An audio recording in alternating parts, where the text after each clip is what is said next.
I want you to, as you're contemplating this next session and the moderator, just take yourselves back to the spring of 1966. You've received, if you're in the class of 66, which I know not all of you are not, but those of you who are, in the spring of 66, you knew you were coming to Carolina, and you're very excited. You were leaving Carolina, and you were sad. I was the one in 1966 who was getting ready to go to Carolina, and I was excited. I'm obviously older than I realized. So, in the spring of 1966, you did not then know, nor could you have known, that today, being born at that time, was the future MacArthur Award recipient and Dean of the College of Arts and Sciences, who's about to moderate this session. And if that doesn't make all of us feel really old, I don't know what else I can do. Please give a warm welcome to the Dean of the College of Arts and Sciences, Kevin Guskiewicz. Kevin? Great. Thank you, Doug. It's an honor to be here. And the class of 66 was a great year, wasn't it? It was a really good year. And on April the 8th of 1966, I was born, but I just celebrated my 50th birthday on April the 8th. And I have a friend who also here, Shirley, celebrates her birthday on April the 8th as well. But not 1966. You have us fooled. So, but it's a welcome home. I know some of you live closer than others, but for those of you who traveled to get here, welcome home, and we hope certainly that Chapel Hill is always a place that you will feel as if you are coming home to. I was named Dean of the College of Arts and Sciences back in late October, and took that role beginning in January 1st, so I've got about 4 months and maybe 6 days down, and I can tell you that it's been fantastic, and I couldn't be at a better place, and really excited to be moderating today's panel discussion. We'll be talking about some of the changes. A lot has happened since over the past 50 years. While I'm new to this position, I have been here for 21 years. I joined the faculty in 1995, and so I've seen a lot of changes just in those 21 years. I can only imagine the changes that you've been experiencing and that you've seen on during your stay here. But we're going to be talking about during this panel discussion. About some of those changes and the ways in which we are working really hard to try to keep Carolina, this place that we all love and cherish, a successful Carolina and a place that we'll continue to love in the 21st century. As I was researching a bit about the campus and a bit about the class of 1966 and trying to compare it with the Carolina that we know today, I discovered that there was also a new dean named in 1966. And I'm curious, does anybody know who that new dean that was named in 1966 was?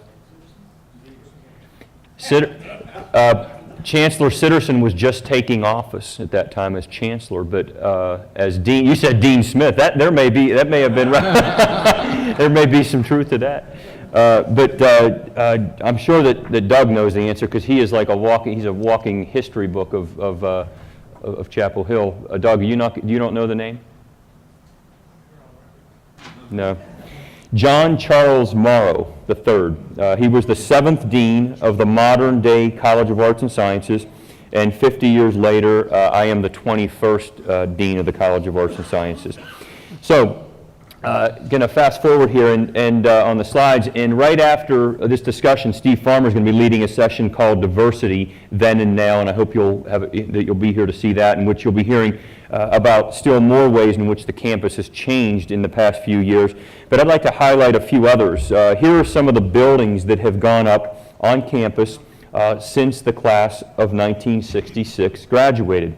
So just to name a few of these, the Undergraduate Library and Student Union in 1967, the Center for Dramatic Art and the Paul Green Theater in 1976, the Davis Library in 1984, and the Dean Smith Center in 1986. The Carolina Physical Sciences Complex, completed in 2010, and was the largest construction project in the history of the university. It includes several buildings: Chapman Hall, Venable Hall, the new Venable, because many of you remember the old Venable, Brooks Hall, named after Fred Brooks, who started our computer science department in 1964. We just celebrated the 50-year anniversary of our computer science department that Fred Brooks started. And Fred, just so that for those of you that may not know, because he was here when you were here, is still on campus often. He just officially retired this past year, but he still has an office over in the building named after him. Murray Halls and Cotto Laboratories. These are a few of the new buildings.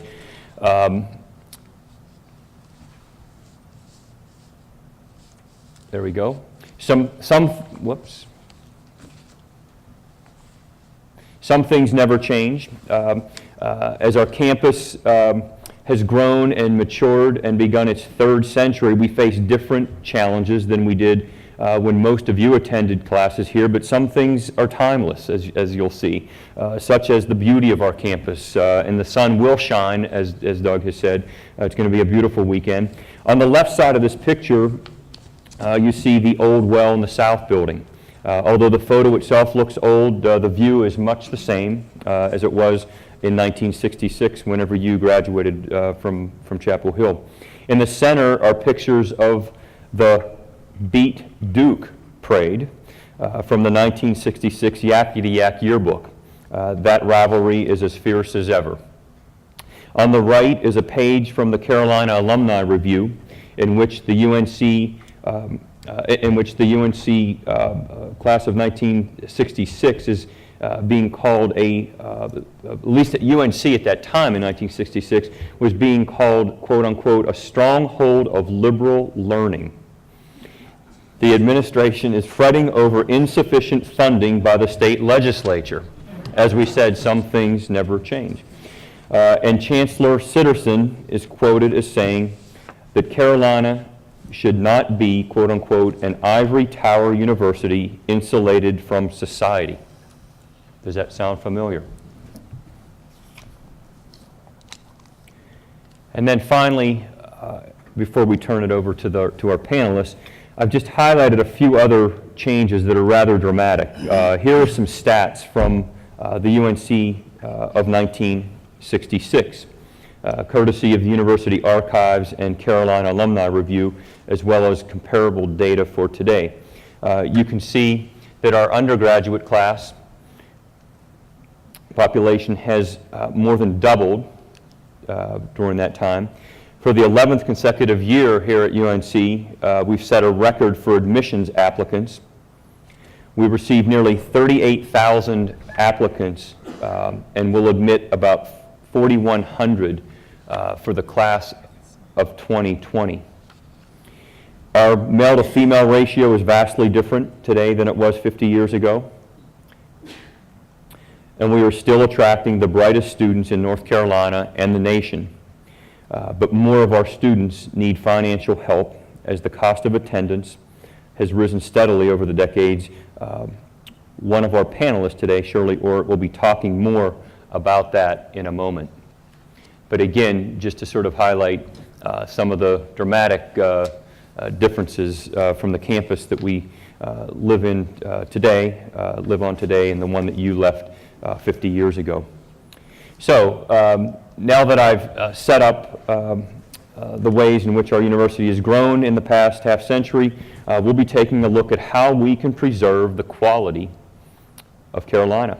Our panelists will cover different topics, and we'll leave time for questions and answers at the end of the three panelists' talks. You can read more complete bios of each of our speakers in your handouts, but I'd like to just briefly mention these three amazing individuals who have agreed to be with us this afternoon. Shirley Ort is Associate Professor and Director of Scholarships and Student Aid for UNC. She's going to be talking about matters of student affordability and accessibility. Ron Strauss is Executive Vice Provost and Chief International Officer for UNC. Ron oversees the university's many global initiatives, and he'll be talking about the importance of a global education for our students. And third, We're delighted to have with us today Ed McMahan. He'll be sharing his unique experience as an observer of the changes that have occurred in the past 50 years since he graduated from UNC with a bachelor's degree in industrial relations in 1966. Ed served 6 terms in the North Carolina House of Representatives. He's a former member of the UNC System's Board of Governors and is currently serving as a member of the UNC Chapel Hill Board of Trustees. So he certainly has been very devoted to our campus for many years since leaving Chapel Hill.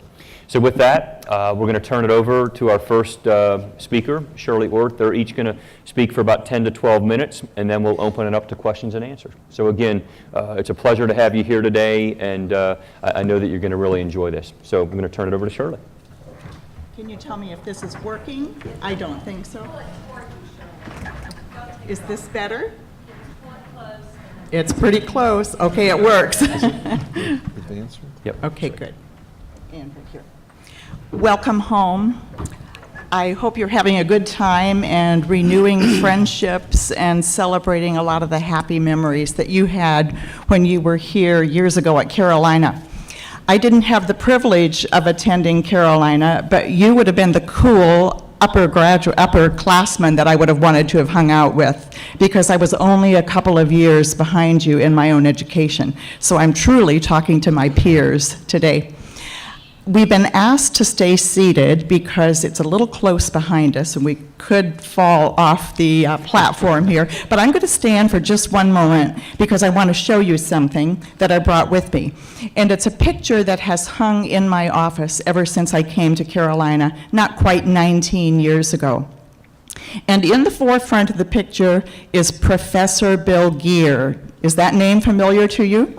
Professor of history and then director of financial aid for a number of years. And then in the middle of the picture is my friend and colleague, Eleanor Morris, who's seated. I see your silhouette, Eleanor, in the back row. And then myself in the forefront.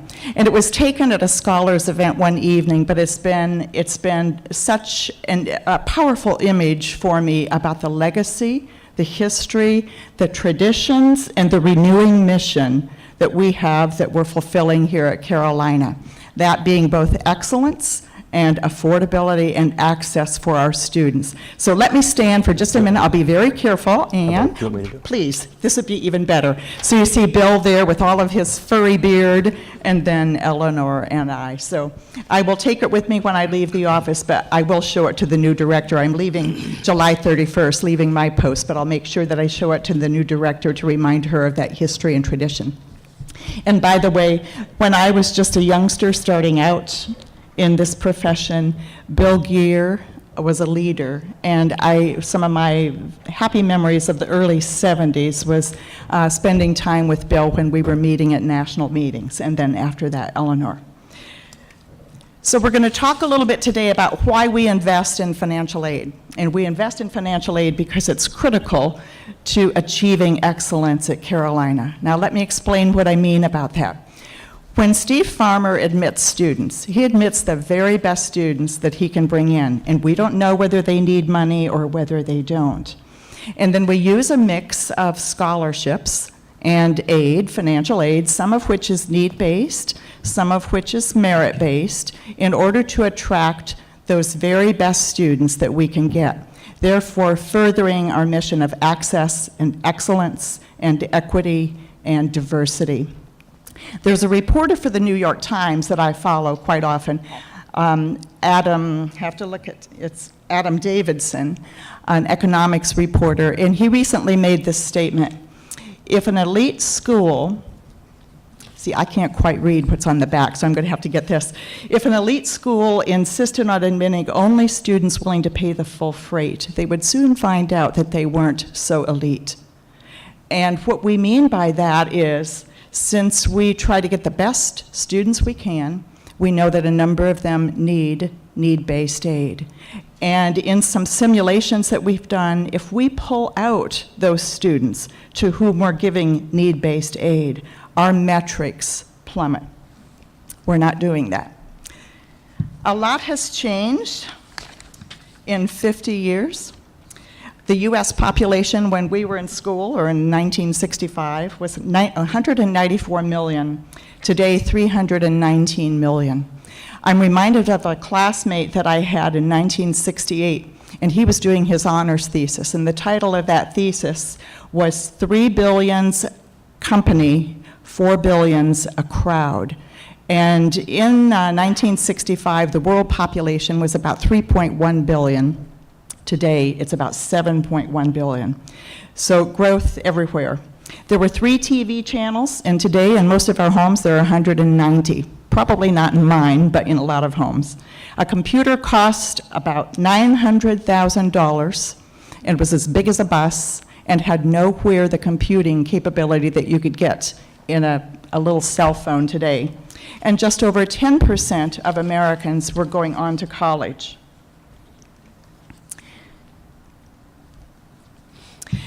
Now, I know this is small here, but if you go to about the mid-range, you would see the proportion of the population that had a baccalaureate degree in between 1960 and 1970. And I show 1960 here, and I show 1970. In 1960, it was 11%. In 1970, I think it was 16%. That has risen significantly, and today, it's about 32% of the population has a baccalaureate degree. At Carolina, when you were here, we had about 12,400 students. Today, it's just short of, it's over 29,000, pushing close to 30,000, and about 18,000 of those enrolled today are undergraduate students. So only about 1 in 10 individuals was pursuing a baccalaureate degree then. Today, a much higher proportion. A lot of these changes, the growth in the enrollment and everywhere, not just at Carolina, is driven by changes in the economy. And if you look at the largest circle on this chart, whether it's in black or in red, you'll see that there's been quite a major shift, things that we know and we experience even today, as we see that manufacturing has been replaced by a significant growth in professional services. That has driven the demand for more education, and education pays. I used to have a big poster in my office that said, Ed pays. And one day a student came in and said, oh, Ed pays, Where's that? I'd like him to pay for my education too. But we mean by that education pays. And so if you look here, the bottom line is the earnings that are accumulated by individuals who have only a high school degree. And then you can see 1950, 1960, that line, those lines were a lot closer than they are today. So today a baccalaureate pays significantly more than it has at any other time in our history. So a lot of the conversation we hear about student loans, maybe we can get into that in the Q&As. I still think student loans are a good deal because it helps a lot of students go to school who otherwise would not be able to. Now, for a look at what it costs to go to school at Carolina, and I'm sorry I don't have all of the costs, probably because there was less interest or focus then on room and board, and a lot of students lived at home. But at least for tuition for an in-state student in 1965, we dug this out of the library, was $309, and for an out-of-state student, $734. You won't see that again, even though there are several folks on the political scene that talk about free education. And then off to the right, if you can look and see what tuition and fees are today, over $8,000 for an in-state student, just the tuition and fees part, and $33,000, almost $34,000 for an out-of-state student. And then what we have done is just array all of the other things that we build into the student's budget and publish so that students and families know what it would really cost if we looked at everything that they're going to have to pay for in that year. So about $25,000 for an in-state student today and over $51,000 for an out-of-state student. Now, part of the reason that it costs more to go to college is because, as state residents, we receive a subsidy. That means that we don't have to pay as much in tuition as we would if we went to a private school, for example, where they get no state subsidy from taxpayers.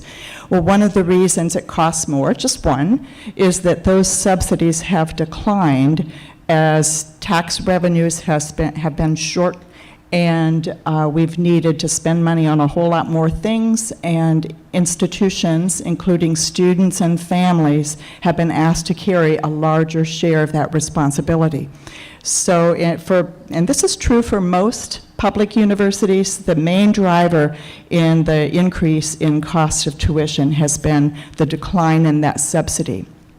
Another way to put this in perspective, and it's not on the chart, is that in 1999, it cost about $1,998 for tuition at Carolina, and a laptop grant cost $2,300. Now, today you can get a good laptop grant for about $1,200, and you see what tuition costs. Also, went too far. Also, we have rising expectations. A lot of the students who come here want things to be as nice, naturally, as they were at home. And some of my colleagues refer to that as our need to accessorize the campus. But there are a lot of enrichment opportunities that students prefer and want, and we provide, and that adds to the cost as well. Aid delivery, how we get the money to the students, has changed dramatically. I don't know if any of you are familiar with McBee cards, but these are cards that I was actually using still in 1979 as a way of completing federal reporting. And I don't have time to go into it, but essentially you would use what looked like a knitting needle. You would put it in where the field was marked with this little hole, and you would shake those cards, and the field that you wanted, the hole would be hollowed out at the top, and you can see in this picture, and then those cards would fall out. And if you wanted a logic function, you'd use more than one knitting needle and do a lot of this. What appears on the right is a screenshot from PeopleSoft today, because aid delivery all across the country is now highly automated. The scope and scale of what we do is so much larger. So how are we doing overall in a changing environment? We're meeting greater need, and our students are coming to us with greater need. Certainly the economy post-2009 has driven a lot of that. And today about 45% of our undergraduate students qualifying for need-based aid. Where does the money come from? Well, about half from institutional and private, and the other half from federal and state government resources. For undergraduate students, about 28% of the money that we provide to students is in the form of loans, and 72% in the form of grants and scholarships. And that lime green square that you see there represents the institutional effort. Because we've had so many grants and scholarships, we've got a lot of private outside money to help us as well, we've been able to keep debt in check. And so our cumulative debt is considerably a little over 17,000, approaching 18,000. That's about half of the national norm. And these patterns position Carolina very well today, both in terms of our own expectations, the achievement of our mission as we assess ourselves, but also with external evaluations. We've scored very well in the rankings, and perhaps the most notable one is 15 times in a row we've scored America's public education best value in the country. And with that, I will conclude because I've used my 10 minutes, but I hope there's something in there that we can get back to later. Thank you. Okay. Good afternoon and welcome back to Carolina. My name is Ron Strauss and I'm in the Provost's office. And I'm here to talk to you about an aspect of quality. Quality these days relies upon UNC being a global university connected to the world. And so we'll talk a little bit about that, and hopefully you'll find this interesting. I'm going to talk a little bit about the structure, which is UNC Global, which helps to bring our global identity forward and to create our presence as a leading global public research university.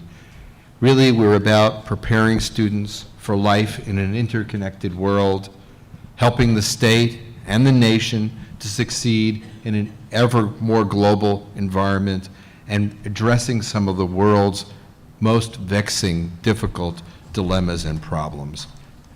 To do that, we have had to be all over the world, and we followed a path forward to into the world. I don't know why this is not. Can I help you? Oh, there we go. You're gonna have to point in that direction. Yeah, it's not moving forward. Said point it towards Okay. the desk. I'm just going to flip through this if I can. It's not doing it. There, you got it. Got it? No? Can you help it from over there? I feel like, now it's filling finally in. going. Okay. There you go. All my slides will be done this way. It'll click forward. All right, what I want to tell you is that we've been on an ever-expanding and rapidly growing path towards globalization. And some of the early starts were really remarkable. Our first international student came to us from Japan in 1893. Our Latin American Studies program, one of the oldest in the country, just celebrated its 100th birthday. We began study abroad programs actively in the late 60s and early 70s, and it has just taken off at this point. We had early starts in Malawi and Africa with the Ministry of Health. That flowered into an ongoing program in 1997. But organizing the university to be a global entity didn't really happen until the last decade. And so when I first came to the Provost office, UNC was ranked 151 among world universities on the most well-respected measure. And what's so interesting to me is how quickly we went from 151 to being ranked right now on the most respected measure, number 39 among all world universities. That is over 5,000 universities. So it's a very good news story to taking us towards globalization. Let's talk a little bit about how big this is. You know the numbers of our campus. We're 29,000 students. On our campus right now, there are just over 2,000 international students from 95 countries. A big presence. 437 of those are undergraduates. Just over 1,000 are graduate and professional students. We have some, almost 300, non-degree students, and then we have some students that are here after they finish their degree, spending an extra year. That's 350 students. On the other hand, we are sending students out into the world, and they see a rapid increase in that possibilities. One of the most important facts about Carolina that differentiates us from many other universities is that right now we are generating somewhere in the order of $250 million a year in grants and contracts to do research abroad. That's about a quarter of our research portfolio.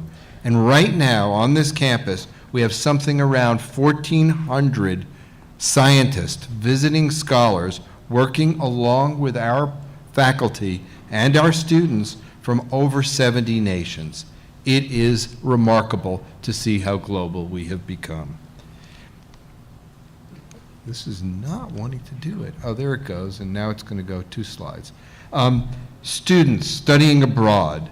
In 2013 and 14, we had 1,800 of our students studying abroad in over 60 nations.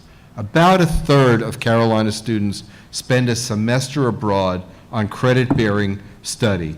Our Study Abroad office offers more than 325 programs in 70 nations.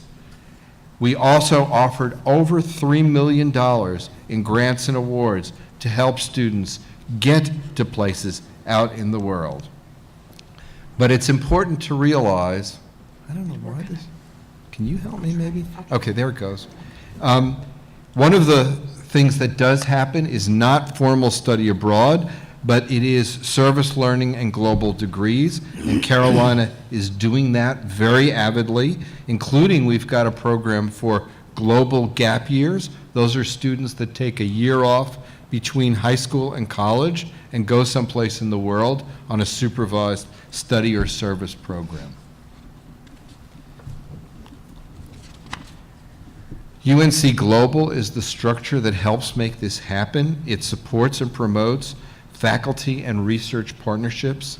It builds and sustains global and area study centers. It works with student engagement and development, and it helps with the difficult job of getting people visas and immigration to come here. We also run a global think tank called the Global Research Institute that studies big ideas. You'll notice that in every one of these slides, there are some beautiful pictures.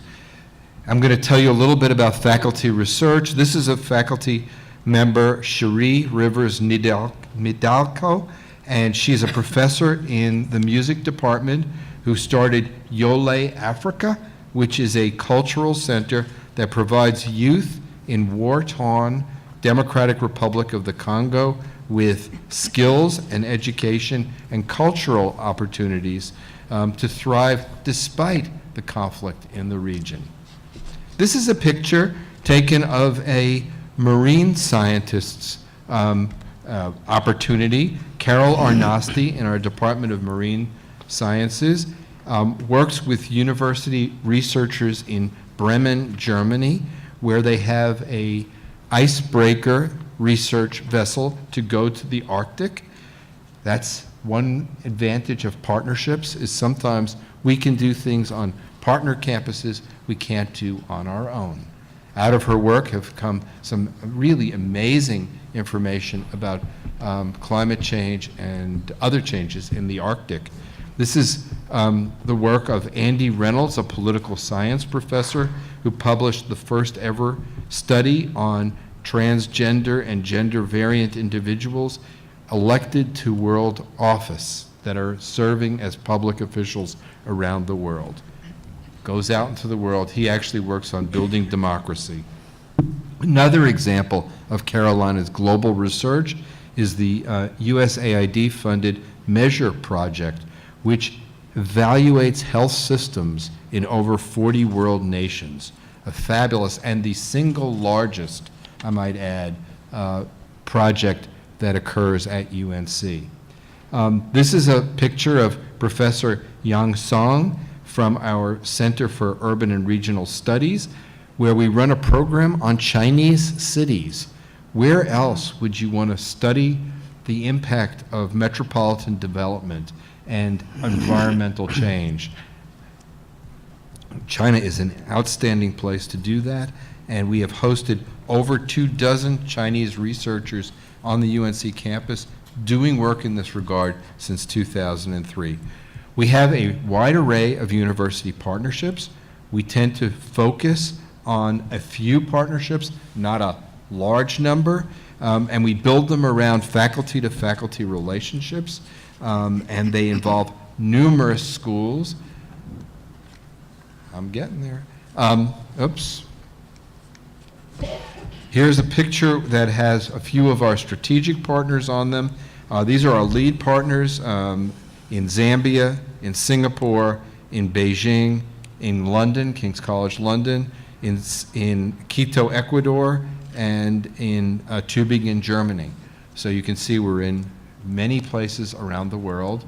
And those are our biggest partnerships and most enduring partnerships. But just to take a quick look at this list, you'll notice that we've got partners in England, at Cambridge, partners in Australia, partners in China, partners in Cuba and in India. These are very avid and active partnerships. We've got partners in Nicaragua, in Brazil, in Zambia that we are working with regularly. One of the model partnerships is our partnership with King's College London, where we have a regular back and forth, and we have some joint programs that involve over 20 centers and academic units on the campus.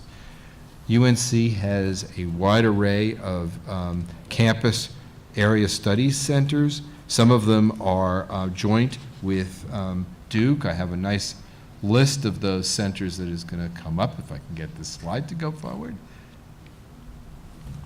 There it comes. Oops. When it comes like a flood. I hope that's not a harbinger for this weekend. Well, I'll skip it, only to promise you that some of our centers, like the Carolina Asia Center or the African Studies Center or the Center for European Studies, are actually centers we do jointly with Duke, though they are located on our campus. I think some of the best news is just to share with you our stature and our rankings. As you can see on this slide, we are now 27th worldwide in the U.S. News and World Report Global University Rankings. That's amazing. Going up from there is really hard. In some of our other rankings, the Shanghai Jiaotong ranking is a ranking of the scholarship and scientific production of the campus.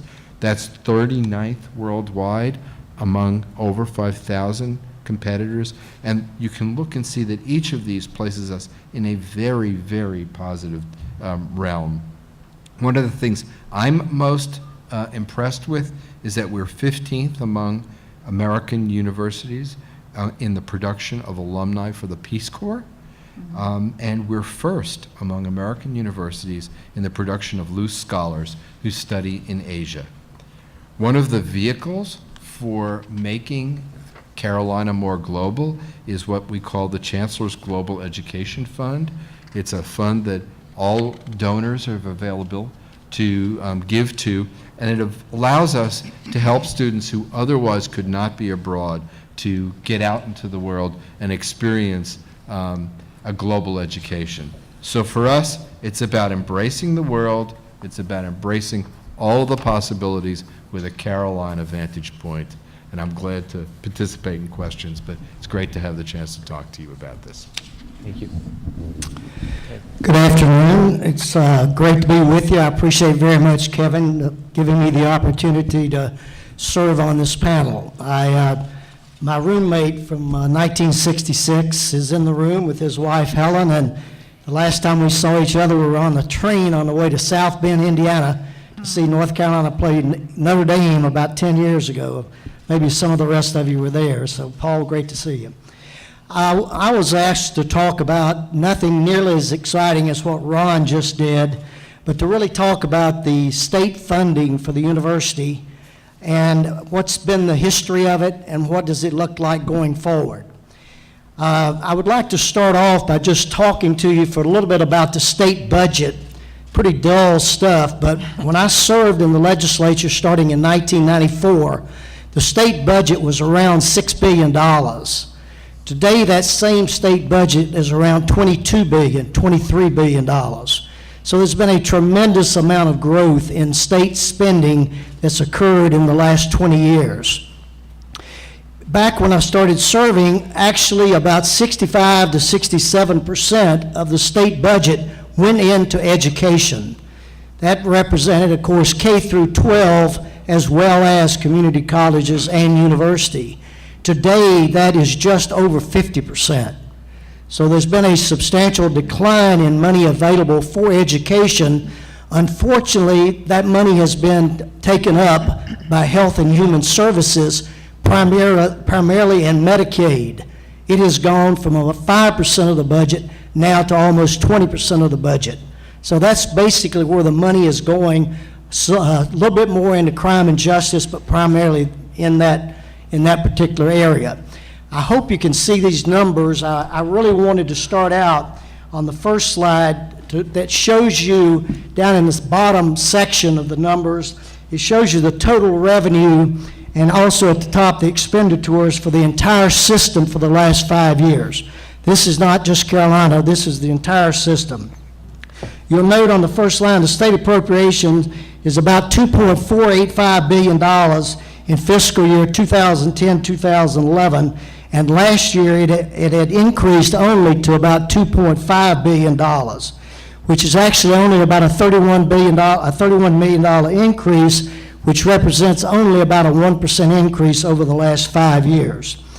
You note that the big reduction in these appropriations occurred in 11-12, and that's, of course, when our state found itself owing the federal government over $2 billion in unemployment benefits that had been funded by the federal government, and we also had a large operating deficit in 11 and 12, and that's where you'll see that there was the substantial cut of at that time. Expenditure-wise, you see that we've gone from $4.136 billion to $4.250 billion, which is only a 3% increase in spending over the last 5 years. There has been a real emphasis put on the university campuses by the Board of Governors and by the legislature to try to create efficiencies in our education system. And I'll talk a little bit more about that in a few minutes. The lower left pie chart, I need to do it myself. The lower left pie chart actually shows that the revenue source for our entire university system, 59% of the money that we have in our entire system comes from the state. 33% comes from tuition, and 8% comes from fees. On the expenditure side, you obviously see the huge expense is personnel cost. The general of 68% we spend in personnel cost, 14% in general operating, and 18% in other costs. The bottom right the bottom graph on this, it actually shows system-wide that we've only had a 2.8% increase in the total expenditures in the last 5 years. We've actually had a 29.8% increase in tuition over the past 5 years, and we've only had a 1.3% increase in state appropriations. The next slide, I actually want to look at Carolina and show you the numbers as far as Chapel Hill is concerned. Sorry, I think I skipped a page. Excuse me.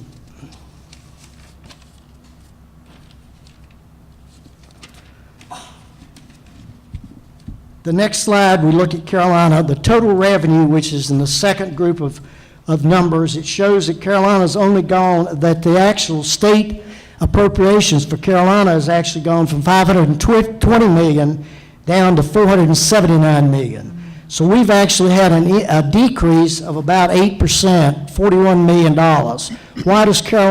Why did we have a decrease? The other schools have an increase, not a lot, but why?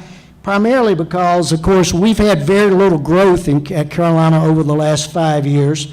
The majority of the new money that's been appropriated has been to the growth schools to cover increased enrollment. And then also, we get a lot more of the pie, substantially more of the pie than anyone else. So any kind of management flexibility cut affects us more than it does the other schools.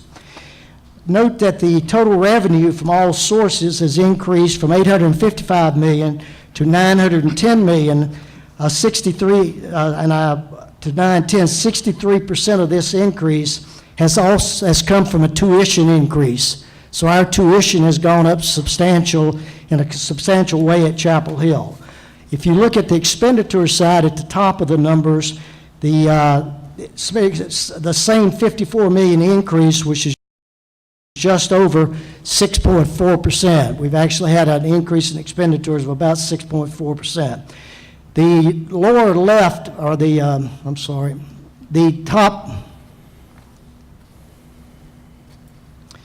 top pie chart shows that the state appropriations to Chapel Hill is 53% of our total versus 59% for the entire system. And the tuition, both in and out of our state, now represents about 38% of our revenue.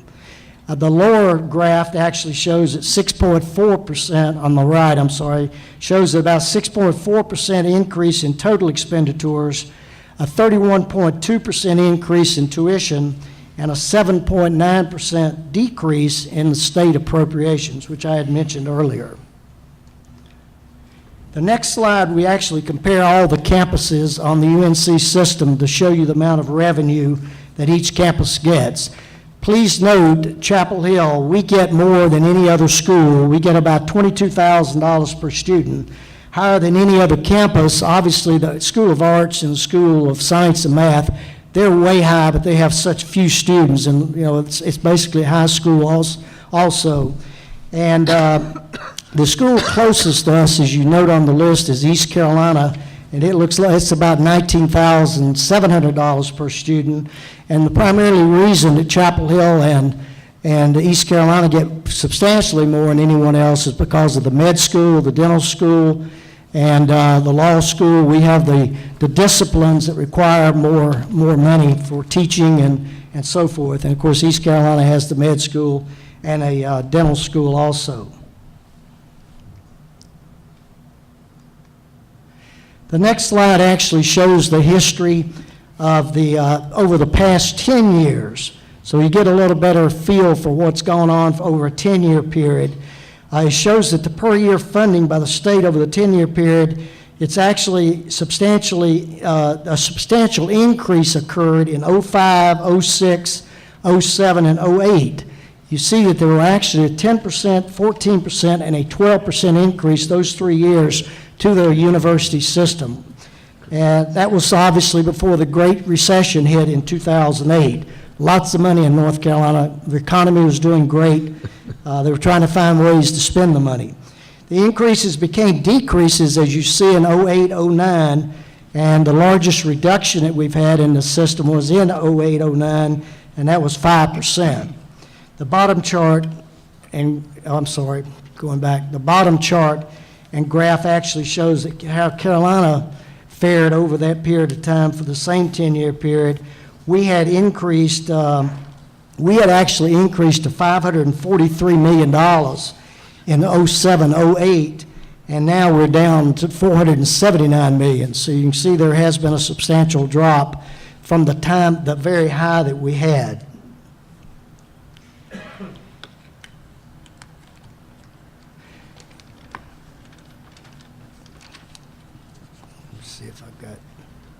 I'm sorry, this is the slide actually on Chapel Hill. The other one was on the university system, but my notes obviously indicated that Chapel Hill was up at the $579 million and dropped down now to where we've actually had a decline at Chapel Hill. This actually is a chart that shows the way that we compare with other states. And I want everybody to understand that we do very, very well in North Carolina. We have to be very proud of what we've done. Yes, the trend has been downward, but we're still showing, as you see in the chart at the top, it shows that our funding is per full-time student. We're ranked 6th in the country in 2008-09, and now we're 4th. We've actually climbed 2 spots. I'm sorry, that's the second chart. We've actually climbed 2 spots. The first one obviously compares us with all the higher ed, and it shows that we're ranked 5th in the nation in 08-09 and 8th in the country today. And I would say the reason that we've actually gone from 5th to 8th is because of the substantial growth in North Carolina.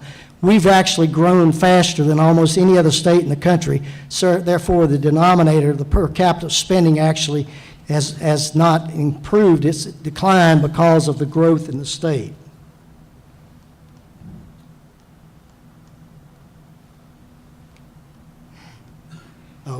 This last slide, actually, this was sent to me by Doug Dibbert, our executive director, and it shows a comparison with the state of Virginia. And the state of Virginia, and I know you can't really see the identity, what I want you to pay attention to is over towards the end of the graph, as you see the tall line and the separation that's occurred. The top line is actually tuition. The bottom line is state funding. So Virginia is going in the opposite direction. It is becoming driven, 80% of the cost of the Virginia higher ed is paid in tuition. So we're very fortunate overall in North Carolina. We ought to be very pleased and be proud of the taxpayers in the state for how much money they do give us. But I can assure you, the Board of Governors and the people involved are lobbying every day to try to make sure that we continue to get our fair share, because there's a real demand for money in Raleigh. To close, I just want to comment very briefly. I said about the efficiencies that we're trying to create across all the campuses, and our CEO has done an incredible job here at Chapel Hill trying to find savings, and the Board of Trustees have been working very diligently on this topic. The bulk of our savings has gotten, one thing we're really focused on is trying to do a better utilization of our facilities. There are only about a third of our facilities are really used on a continuous basis. Very few classes are taught on Friday, Saturday anymore. We have a tremendous amount of unutilized space. We have a lot of space, too, that needs to be remodeled in order to meet the current teaching methods. A lot of our space is obsolete, and we're working hard on that. Bulk purchasing has been a big deal on the university system. Energy savings has been a big deal. Shared legal and accounting services, a lot of the campuses are now sharing that. We're also trying to create incentives in our budgeting process. In the old days, if you didn't spend the money, it went back to the state. The state is now recognizing the fact that if we create the savings, they'll let us keep the savings. So it gives us an incentive to do that. And this is something that's been worked on very hard by the Board of Governors. And then, of course, we're getting a lot better here at Chapel Hill investment return, or return on our investments. Another is online learning is a big part of our programs going forward. Big deal in all of our campuses is trying. It's a much more efficient way of teaching. And then, of course, the last one I have is the one that the Board of Governors is always picking on. The campuses aren't very happy, but it's the idea of increasing the number of hours that professors teach. A lot of professors, though, in fairness to them, as we pointed out, we're a tremendous research school. There's so much time and effort put into the research side, and that's a lot of the reason that a lot of the professors only teach a couple of courses a semester. They're spending their time in the research side. So anyway, Kevin, thank you very much for Thank you. laying it Let's have a down. round of applause for the three speakers, for Shirley, Ron, and Ed, before we start with questions and answers. So I want to also thank Bill Taylor, who helped us out in coordinating this session, and one of your classmates from the class of '66. So thank you, Bill. I would be remiss if I didn't acknowledge you. So I want to, say Shirley talked about us being ranked for 15 years and running now by Kiplinger's as the best buy in America for education. And what's one of the things that I think is important, a lot of people think they equate that to just, well, it's the best cost, but what the metrics that they use for that, it's actually the education and the quality of that education is part of the formula, and that's something that we're really proud of. And I think for probably close to 20 years now, we've been ranked by U.S. News and World Report as a top 5 public university, and we're also proud of that. And I think there are a lot of factors that go into that, the quality of the professors that Ed mentioned, the quality of the students that come in, the research dollars that Ron mentioned, the accessibility and affordability, so that students of all backgrounds can come to school in Chapel Hill. These are all really important factors that we're proud of. And so I think the three that we just heard about these specific topics certainly are part of those metrics, and one of the reasons why we are consistently high in those rankings. So do we have so we do have a mic, so if you have a question, raise your hand and we'll get started with some questions. Okay. No hands. I have a hand over here.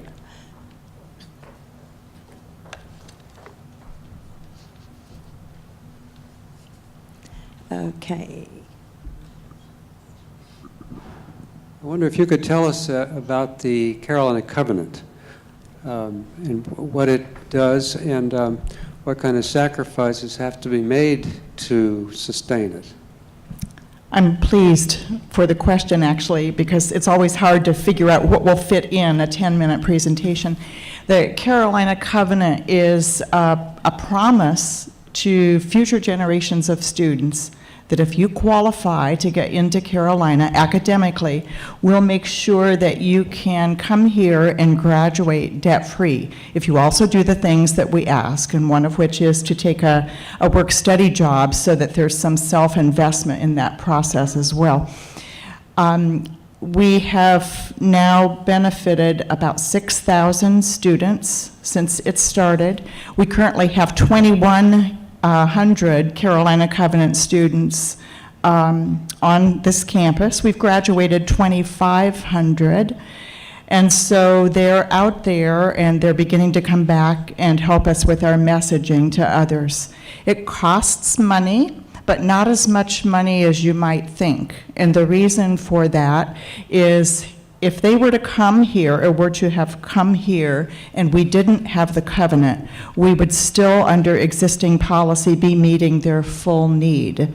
And so the actual design of the covenant, which would be what we have to do that's special to give them more scholarships and grant money, costs about a premium, an extra premium of 15%.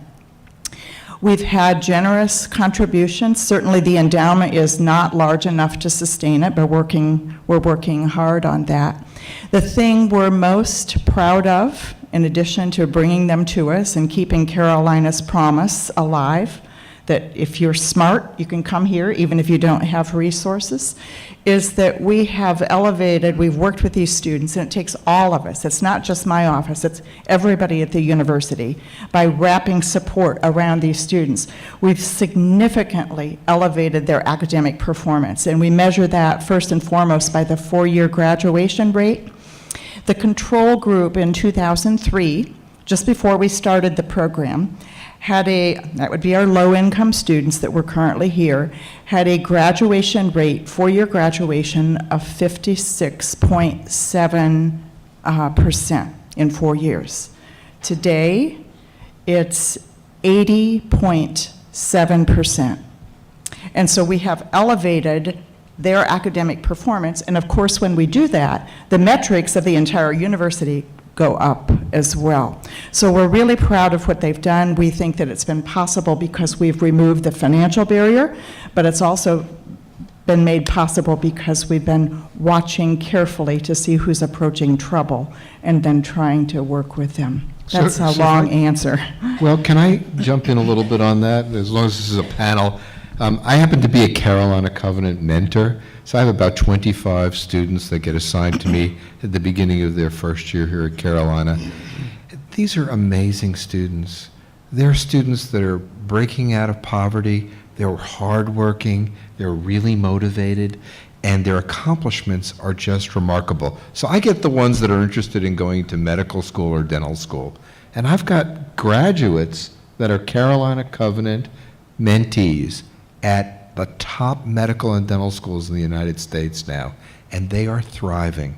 So it's really hardworking, bright students who, in spite of a economic limitation, seem to soar when they get here. But I think part of the magic is the faculty that say, here we are, let's help you, bring you along, support Absolutely. you, provide you with the mentoring that helps you to see the future and appreciate how to get there. So it's been really exciting as a faculty member to participate. And if I could just add one more piece to that, because I think this is as special, if not more, in that now that the program has been, is it 14, we're in our 13th in our year. 13th year, so we now have alumna who are out there who came from these low economic, the status families, and they're now giving back, 15 million, as you saw Shirley's data there, that 15 million of the student support comes from private giving, and the fact that some of these individuals have been out long enough that they're able to give back to what has made them, provided opportunities for them, I think is even... We love it when they go into investment banking. Yes. Okay. Question? All right, thanks to all of you very much for this great and informative panel. I'm curious if you can talk about the two pressure points that would seem to me to be generated by any sort of economic change in circumstances. One is the cost of tuition or the cost of attending the university. Does that increase in costs seem to you to have any effect on the choices that students make when they can choose Carolina over or in connection with other similar schools? Are they being discouraged from attending here because of an increase in tuition, both in-state and out-of-state? It's the same question for faculty. When you're holding the line on costs, you're holding the line on salaries.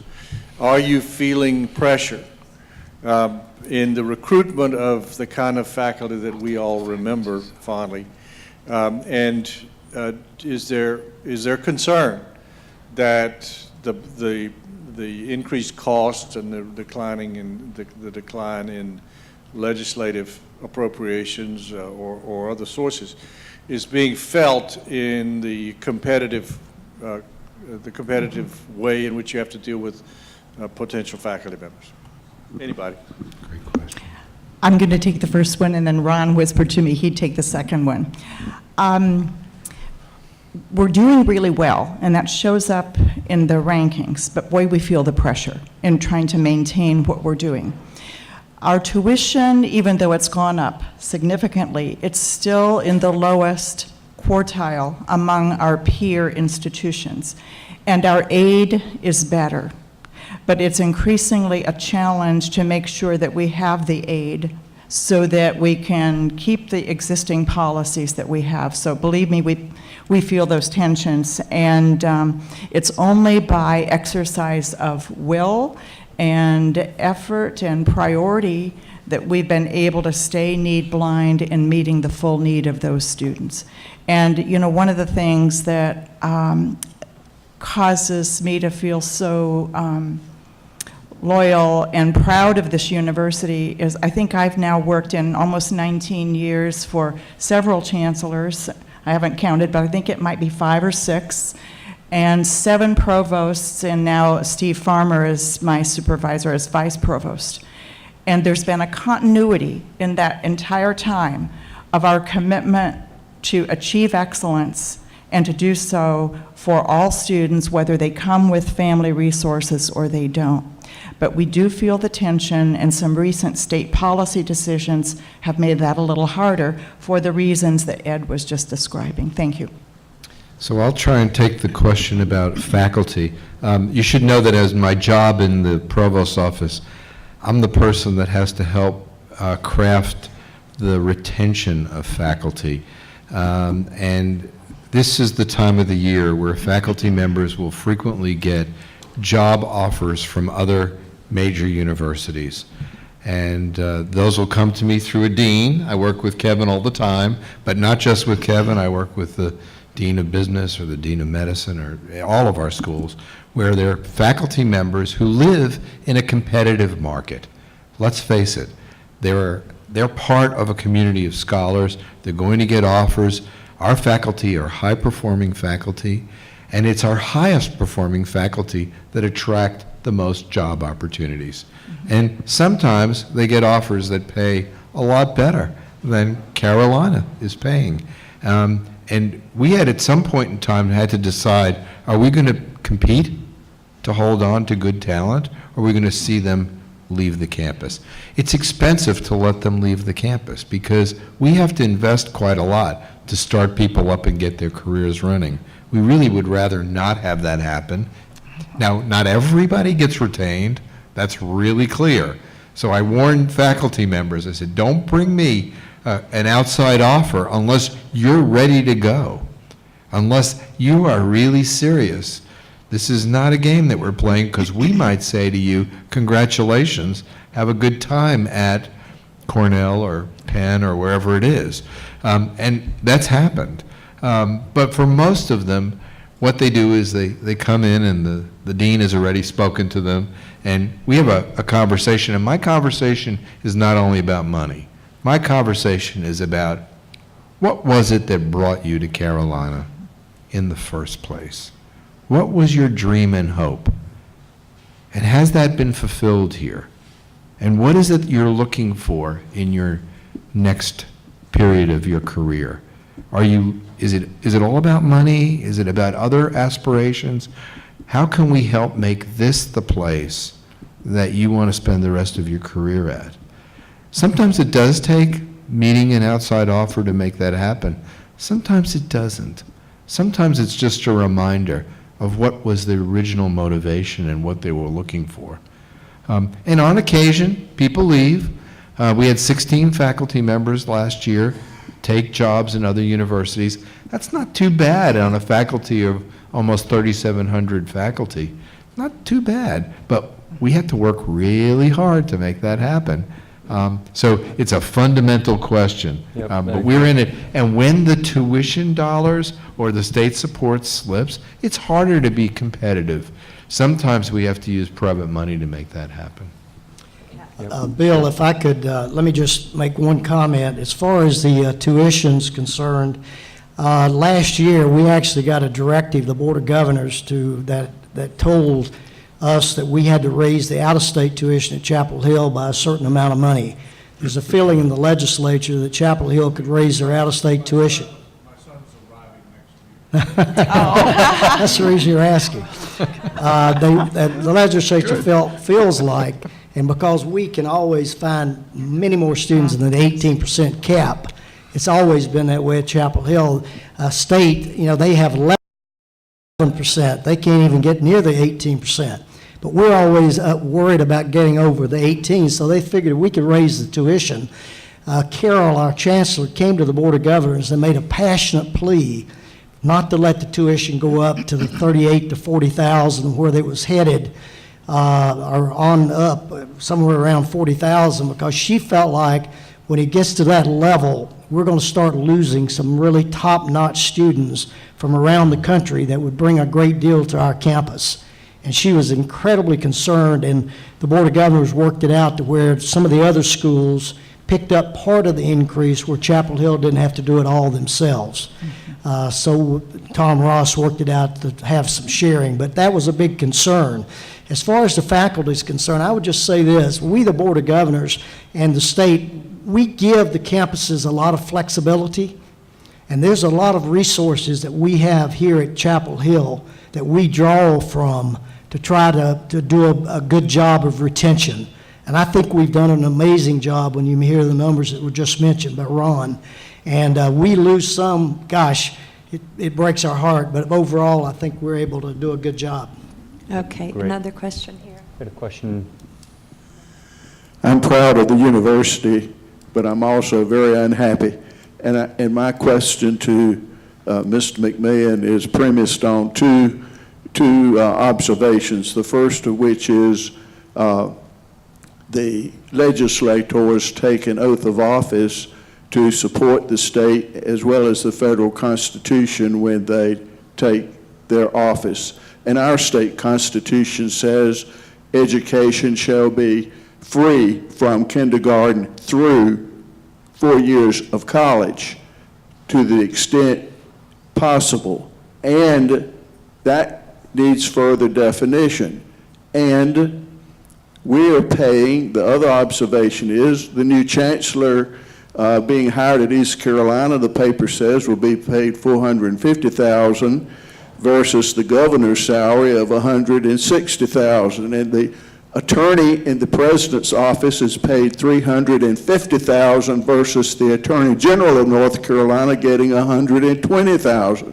And I understand the international as well as national competition for faculty, but we have two different complete salary systems going, and there is no justification in North Carolina and the taxpayers for that. If we pay those kinds of salaries, then yes, the legislature should fully fund free tuition at all the state-supported schools. That's what's required, and that is possible. What's the problem, Mr. Legislator?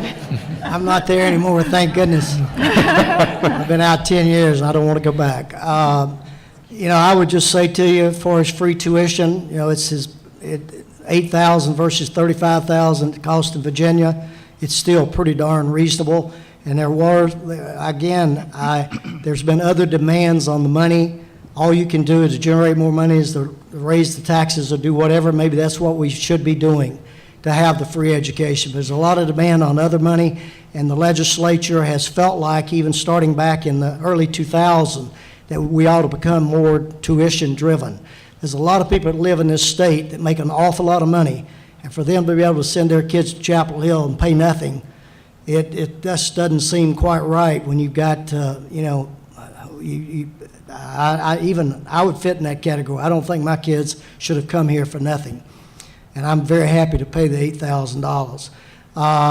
The second point you made was on the, what? Salaries. Oh, on the salaries. You know, it's market-driven. It's just like a business.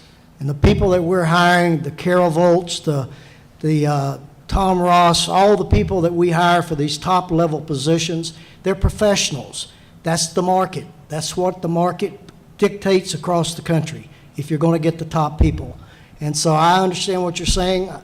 Gosh, I know a lot of people in the state government would love to have the opportunity to make a lot more money than they're making. But as far as the chancellors and the president and the various people that we hire, it's whatever the market bears or requires us to pay. I'm sorry. Here's a question. Yes, thank you. For all of my comrades here from the class of '66 who busted their rear ends to get a degree, my comment is, what about the grade inflation within the faculty regarding the athletes here, just to keep them so they can continue to play basketball or football? I live in California, but we get all these stories out there about what's going on here, and it's very upsetting to myself and other Carolina comrades, and I want you to comment on that, please. University of Southern California is the worst. Well, I'll just say this. I was on the Board of Governors, and we had the Weinstein study, and we did all that, and I heard it for 4 years, the Chancellor Thorpe coming and telling us, it kept getting worse and worse. We got a little bit of it at a time. I will say this, though, please keep in mind, if you really look at the entire and all the negative publicity, everything that's happened, I can promise you it came down, this whole problem came down primarily, it's hard to believe, primarily to two people. And I really have a problem with the dean and some of the people that were overseeing this department and overseeing these two people, that there wasn't questions raised. But when you look at the entire, a few of the people over on the athletic side probably knew about it and, and went along with it, but the bottom line was it was really done by two people, Deborah Crowder and the dean of the department. And I honestly believe that correspondent courses that we used to call them, or paper classes or whatever, I think all schools offer them. I think you do a research and write a paper, that's very common, and a lot of athletes do that. We just unfortunately had someone that wanted to go beyond in the grading process and try to help the athlete. So just to talk about the workload, I would say, knowing a lot of Carolina undergraduate students, they're still working really hard.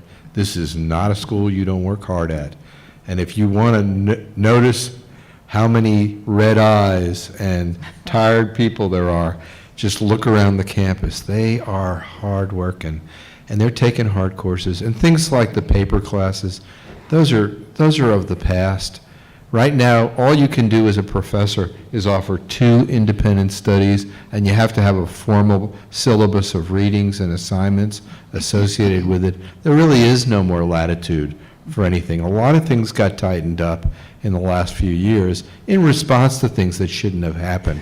But grade inflation, be careful about that one, because what I notice is that in many, many fields, students are struggling. These are hardworking, especially in the sciences. The grades are not up. They are very rigorous. And the number and percentage of our students that are majoring and studying in the science and technology areas is way higher than it was just 5 years ago. These students are not afraid of hard work.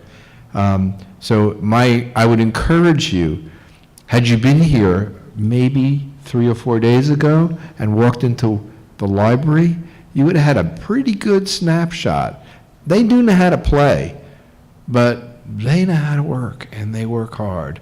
I just finished a large class this semester, and I was impressed. Students really put their time in, really do the reading, they really function well. These are smart students. You would be impressed with them. I would encourage you to come back during the semester sometime and sit down and talk to some of them, and you will see grades are not high. They're working for every grade they get. You have one more question. One more, we've got 1 minute left, so one question and a 1 minute answer. The, excuse me, the professors who are teaching 2 classes and doing a lot of research, to whom does that research belong? Does it belong to the university, the fruit of the research, and is the fruit being used to offset other expenses? That's the question. That's a really good question. I'm happy to take a stab at that. One of the things that we're going through a very in-depth strategic planning process right now for the College of Arts and Sciences, and I'm only going to speak for the College of Arts and Sciences, but that is 1,000 faculty and 88% of the students at the University of North Carolina in the college. But we are proud of the fact, one of the things that we're looking at, what is it that differentiates Carolina from our public peers? Our senior faculty and research faculty who are bringing those big grants, unlike many of our public peers, are also in front of the classroom teaching our undergraduate students. So that's point number one that we're really proud of. A lot of universities, their senior research faculty are siloed off in research laboratories, only bringing in money, and they're not translating that research to the classroom for the undergraduate student body to benefit from. That's a differentiator for Carolina. The university owns, so a federal research grant is contracted through the University of North Carolina. The faculty member is the principal investigator or co-investigator on that. The university owns the property, the dollars, and the research. It's the faculty member or the principal investigator that disseminates that information out through the peer review process. But we clearly are benefiting from this research enterprise.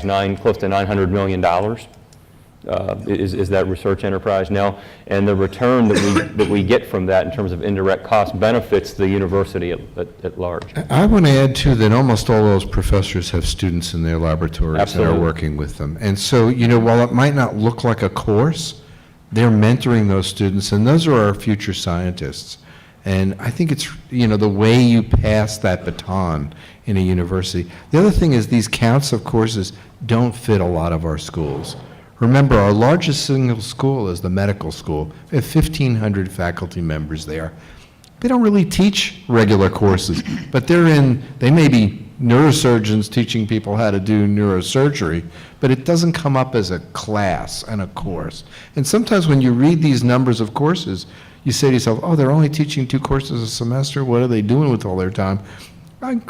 These folks are doing other things like mentoring new surgeons and teaching and doing laboratory work and spending time with patients. It doesn't calculate so easily into the classes that they teach.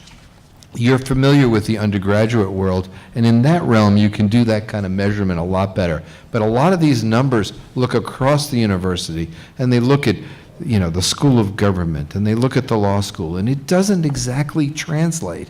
And I came from the medical and dental school where people didn't teach a semester-long class. That's not how they organize. They organize in modules and sections, and you're in clinics with a group of students, and it's a very different structure. So when they ask you, how many courses do you teach? It doesn't even make sense to people. Yeah. They ask me, they say, how do I tell them how many courses I teach? Yeah. It doesn't really compute. Yeah. So I think this is sometimes hard to estimate. But I love your question, because I feel like our faculty are really engaged. Yep.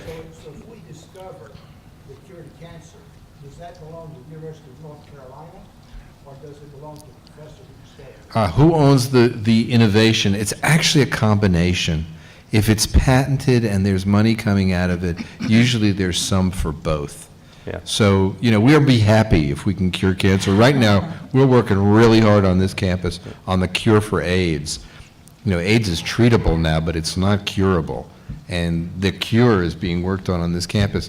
If that happens, it will be worth something economically to the investigator, but it'll also be reflected in funds coming out of commercialization to the university. So it's So I've been told we have to wrap it up. I want to thank all of you for being here. What I can assure you is that UNC Chapel Hill will remain a place that you will be very proud of, and there are amazing things happening here, and we will be the good stewards of that, I can assure you that. And so I want to thank our three panelists, Ed, Ron, and Shirley, and thank you for everything. And congratulations to you on your 50th anniversary of your graduation from Chapel Hill. Enjoy the weekend.